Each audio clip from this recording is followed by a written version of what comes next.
it made sense to read those four parables out in the context of today's passage, which is the parable of the talents, or the parable of the gold bags. So this passage and what we just heard can very much seem like salvation by works, meaning we are saved by the good things that we have done. But it's far from that. It's far from that. As Ephesians 2:8 says, "For it's by grace you've been saved through faith, and this is not from yourselves, it's a gift from God, not by works, so no one may boast. For we are God's handiwork, created in Christ Jesus to do good works, which God prepared in advance for us to do." We are saved by grace. It's a gift from God that He took the punishment our sins deserved on the cross. It's a gift from God that we're forgiven. It's a gift from God that we're justified, holy, redeemed. We are not saved by our works. It was our works that put Jesus on the cross. We're not saved by our works. We're saved for works. Not by works, but for works. For good works that God prepared in advance for us to do. You recognize a tree by its fruit. You recognize a Christian by the fruit of repentance. You recognize a Christ follower by the way they act. Are they working out their salvation? Are they actually saved? And it's those good works in which we're going to talk about today. It gives the framework of those good works, and it gives the purpose of those good works. We are created in Christ Jesus. Our identity is changed when we become a Christ follower. He becomes our Lord, and by default, we are His servants. But what happens when the Master's gone? Jesus was ascended into heaven to the right-hand side of the Father. All authority in heaven and earth has been given to Him. He is our great high priest. We can pray to Him. He's given us the Holy Spirit to dwell in us, to empower us, and to direct us. And He will come back to judge the living and the dead, and to bring about a new heaven and a new earth. But the hour of when that happens is unknown. It's unknown to the angels, let alone us. So Jesus, speaking to the 12 disciples 2 days before He was crucified, He says this about that day. Verse 37, Matthew 24. "As it was in the days of Noah, so it will be at the coming of the Son of Man. For in the days before the flood, people were eating and drinking, marrying and giving in marriage, up to the day of Noah entered the ark. And they knew nothing about what would happen until the flood came and took them all away." They're all having a good time, very busy, doing what they normally do, and the flood came. They're unaware. "Therefore, keep watch, because you do not know what day the Lord will come. But understand this, if the owner of the house had known at what time the thief was coming, he would have kept watch and would have not let his house be broken into. So you also must be ready, because the Son of Man will come at an hour when you do not expect Him." If you knew that Jesus would return June 25th, 2024, so a year's time today, how would you act in the next year?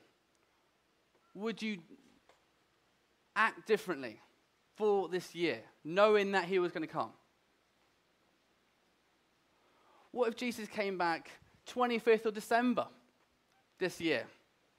Sounds about right. Christmas Day, He came Christmas Day, He comes back Christmas Day. That guy's got a nice unity to it. How would you act? 6 months. What would you do? What about 3:25 tomorrow morning? Would you do anything differently this afternoon? What would you do? The answer is you don't know. So because you don't know, you should act the way you should now. So I drive, and you're meant to drive with two hands on the steering wheel, obviously, right? But I hear that you can drive just with one hand. You can drive with one hand, your strong hand, your weak hand. You can drive just with one hand. You can actually drive with just a couple of fingers, can't you? Let's at the bottom, just resting, yeah, nice, sipping some coffee. You can just drive with one finger. Apparently that's possible. So what happens when an accident is about to happen in front of you? What do? You have to put both hands on the steering wheel, don't you? In order to react. In order to be ready of what's going to happen. And able to respond to danger. The question is, are we following Christ like this?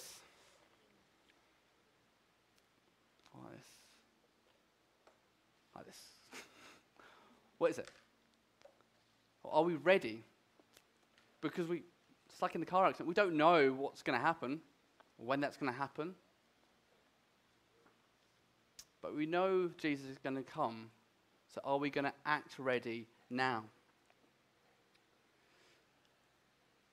So verse 44, I believe, is a key verse to understand. So verse 44, so you also must be ready, because the Son of Man will come back at an hour when you do not expect him. So what does readiness for Jesus' second coming look like? And after that, what do? He just lists out 4 parables, which we just beautifully heard, of what looking ready looked like. The parable of the faithful and the wise servant, the parable of the 10 virgins, the parable of the bags of gold, and the sheep and the goats. So what we've seen is readiness is definitely not the sin of neglect. Basically, the sin of omission, not commission. It's not about what you do, it's about what you don't do. Neglecting what you've been told to do. Readiness doesn't look like not being prepared for a long wait. Readiness looks like integrity. Remember that first servant who worked like the master was there, physically there. The master went away for a long journey, but he worked like the master was physically there. He lived a life of integrity. I.e., does your Christian life look the same at home as it is when you're with us here? Do you have a life of integrity? It looks like sacrificial love in the parable of the sheep and the goats. It looks like sacrificial love. It looks like loving your brothers and sisters sacrificially, especially those who are down and out. How Christ actually identifies himself with those people. That when we serve them, we're actually serving Christ. The reward is often a promotion with a responsibility, added responsibility. That's the reward. The reward also looks like eternal life. It looks like an invitation to the master's home where there'll be joy. And on the flip side, the judgment looks like there's no entry into this kingdom. And a rebuke for not actually knowing the bridegroom. So I've titled this talk, Be a faithful servant and invest in what God has entrusted you with. Be a faithful servant and invest with what God has entrusted you with. That's what I believe the intent of this passage is about. So we're going to go through it in detail now. So firstly, verse 14. Again, it'll be like a man going on a journey who called his servants and entrusted his wealth to them. To one he gave 5 bags of gold, to another 2 bags, and to another 1 bag, according to his ability. Then he went on a journey. The man who had received 5 bags of gold went at once and put his money to work and gained 5 more bags. So also the one with 2 bags of gold gained 2 more. But the man who had received 1 bag went off, dug a hole in the ground, and hid his master's money. So 4 things I want to bring to your attention: ability, attitude, application, and results. Couldn't find the 4th A? That's okay. So firstly, ability. The distribution of the gold bags were according to the servant's ability. Key part of this verse. It was according to their ability. And ability means the servant's power, the servant's strength. The distribution of what they were entrusted with was fair, was very, very fair. It was accurate. No one was overloaded, no one was underloaded. And what were they given? They were given a bag of gold. In other translations, it's a talent, which is a weight of some kind. They said that it's a talent of gold. It's a bag of gold, which would look like about 180,000 days' wages. That's the cost of it. So very high value of what they've been given.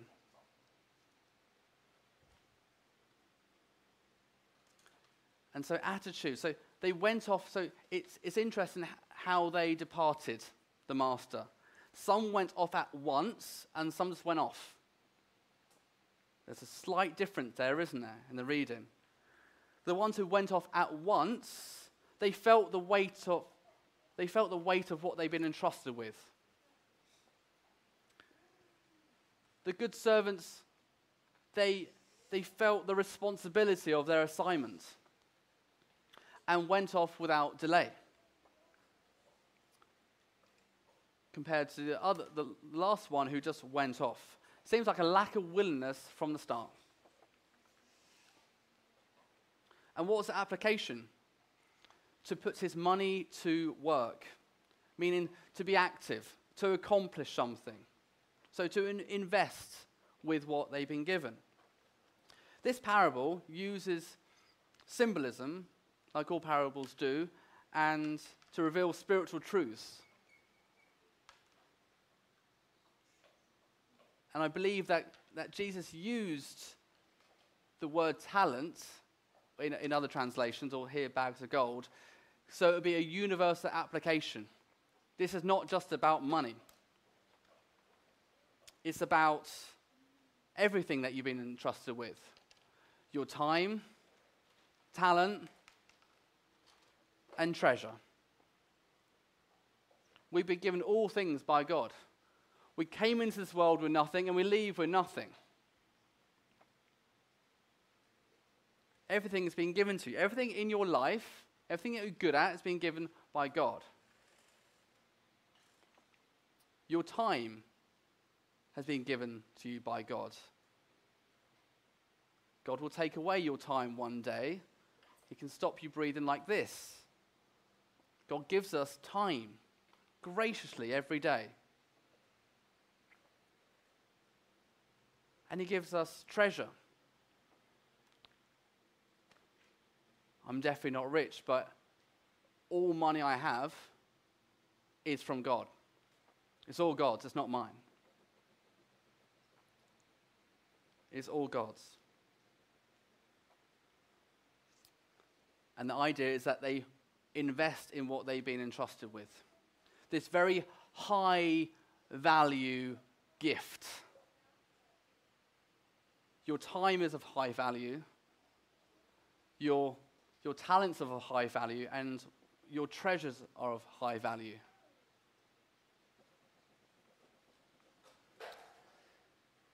So when the person hid the money, it kind of reminds us again of what's happened previously in these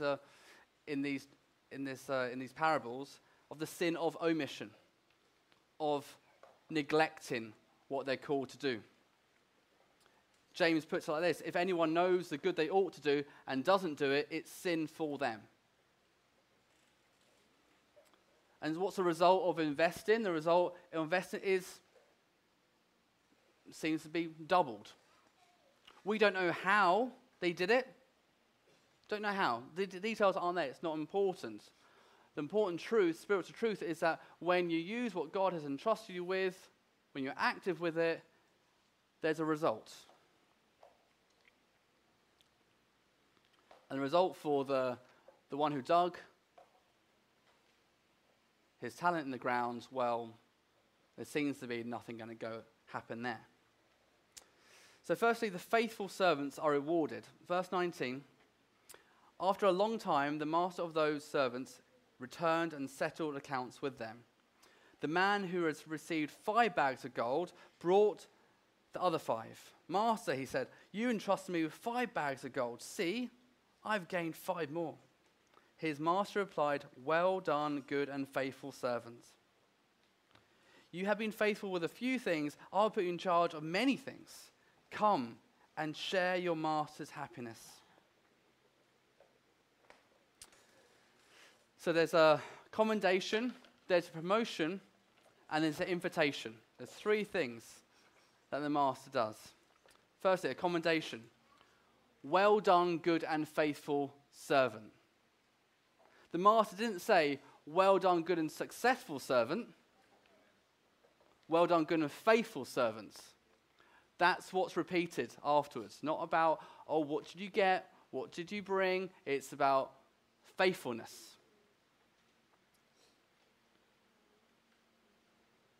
The word faithful means to be trustworthy, to be reliable. They remain true to their identity of being a servant, of working in this relationship of servant and master. They worked like the master never left. They worked like they were thankful for what they've been entrusted with.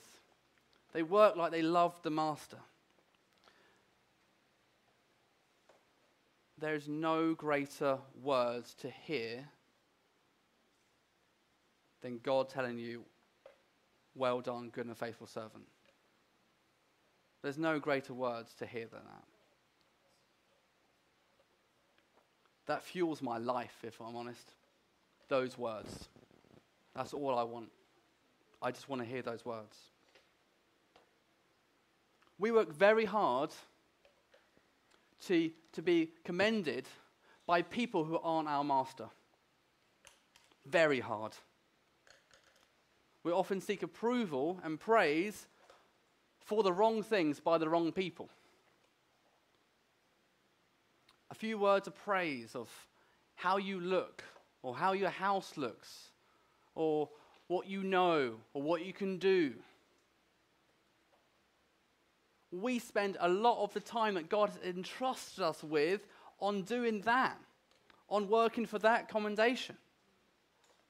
We spend a lot of our treasure on that commendation, on people saying, well done, you look great.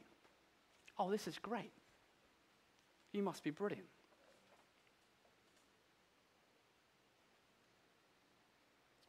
Focus on the master saying, well done, good and faithful servant. It's not about results, not about being successful, just be faithful. So, secondly, a promotion. The master gives the servant a promotion. You've been faithful with a few things, I will put you in charge of many things. Like the parable before.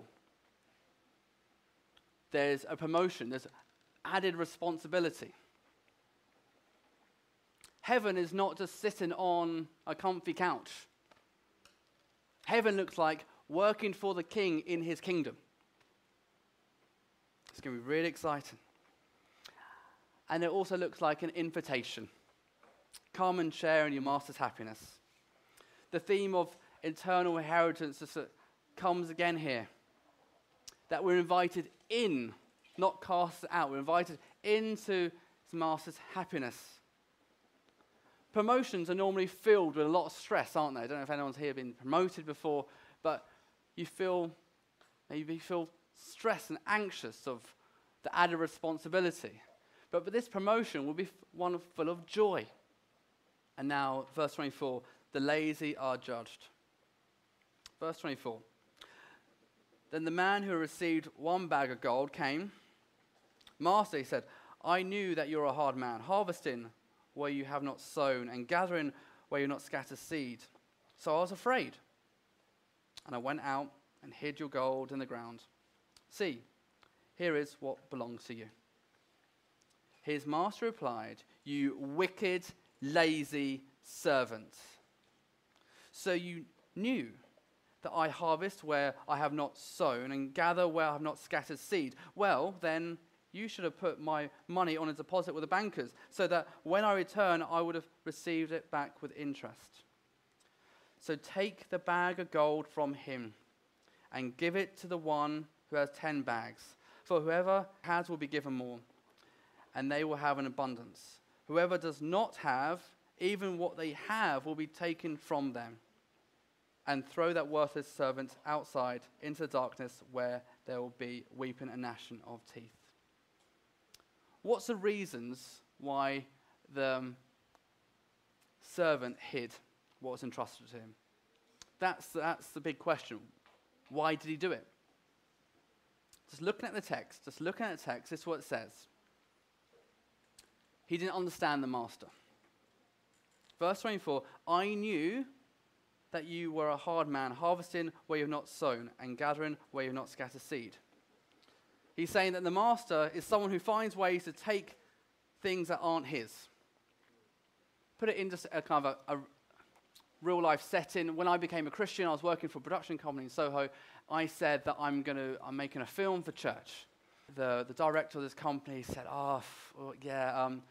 Matt, I know someone who became a Christian filmmaker, and he said that he can make films, and now the church just uses him, and he just has to make loads of videos for church, and all his time is on this now.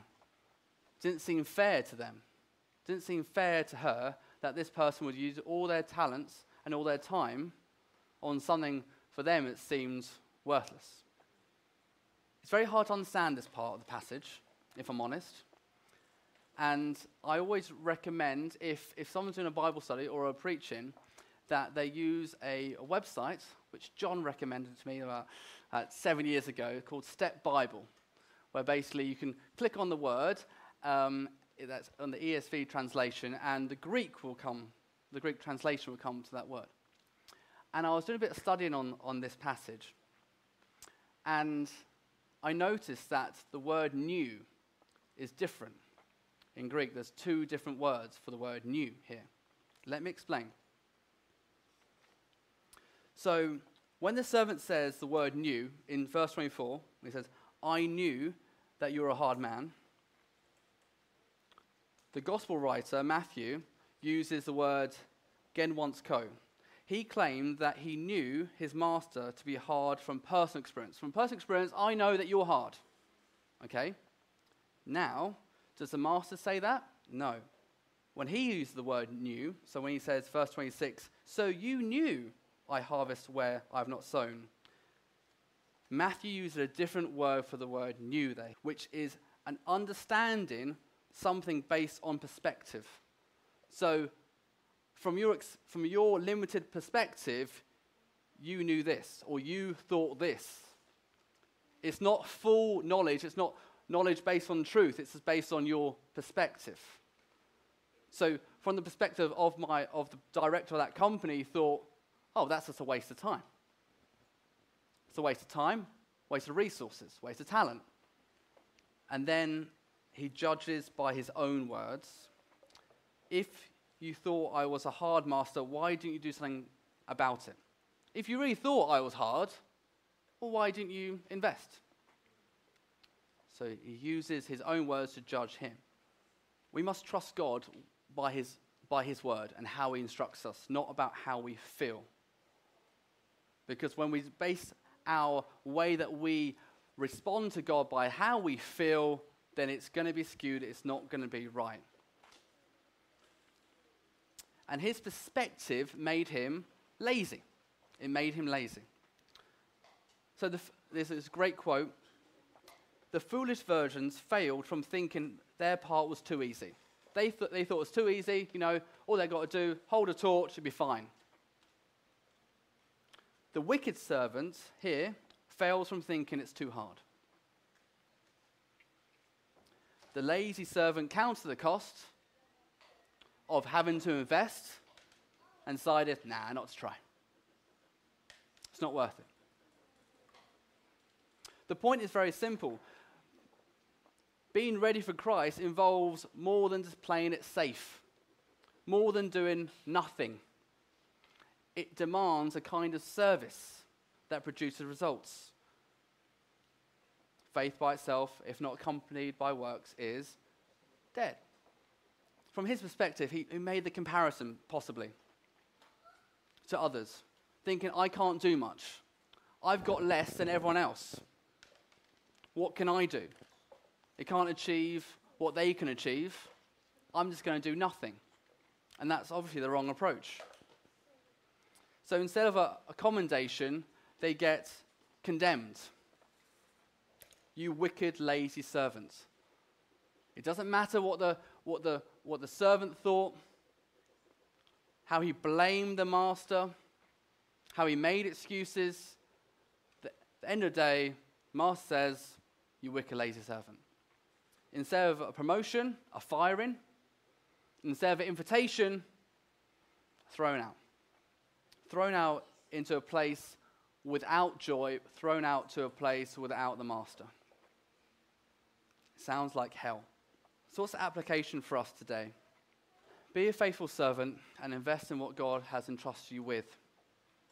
Align everything in your life in that master-servant relationship. Let a life of service just flow out from that. Focus on faithfulness, not results. With what you've been given, just be faithful with that. And God will multiply. Think about what areas in your life you are the master of still. That you're not the servant. Maybe you put the Lord as your master of your resources and your treasure. You're really good at giving God, you understand it's all money, all's from God. All my talents all from God. I want to give that all, but actually, you can't be the master of my time. That belongs to me. I control when I do things. I control how much I do. Work out the areas in your life where you have to surrender, where you still haven't surrendered your whole life to your master. And it's all for the master. Can you see that? It's all for the master. They give what they invested to the master. We brought nothing into this world, we'll take nothing out of it. It's all for the master. And we understand from the parable of the sheep and the goats what the master desires. Desires a life of mercy, a life of sacrificial giving, of sacrificial love. That's what our energy, our time, our talents, our resources can be used for. Don't compare your ability to anyone else. The master knew the ability of each of his servants. Different ability. Everyone had different ability. So don't compare your ability of anything that you do to anyone else. It makes no sense. And it will stop you from doing other things. It will stop you from being faithful. Don't compare what God has entrusted you with anyone else. Our lives all look uniquely different. What God has entrusted you with is completely different to what He's entrusted me with. At the present time, your ability and what you've been given matches. It may go up and it may change. Your ability of some things may change by your faithfulness in that. But at the moment, it matches. Everything matches. What you have been given matches your strength to do it. Don't have the wrong opinion of God. He is working for your joy as you serve Him. Your joy now as you serve Him, and then your ultimate joy when you come into His presence. And I'm just going to end on this. With the strength you've been given, invest in what you've been given for the one who gives all things. With the strength you've been given, invest in what you've been given for the one who gives all things. That's what a faithful servant looks like. This message is sobering, but it's meant to be liberating. It's meant to go, yes, I've been given something by God. You're meant to step back out today and go, okay, assess your life and go, okay, what have I got? List out what God's given you. Everything. And align your life in a servant-master relationship. And let a life of service just flow out of you as you long to hear the words, well done, good and faithful servant.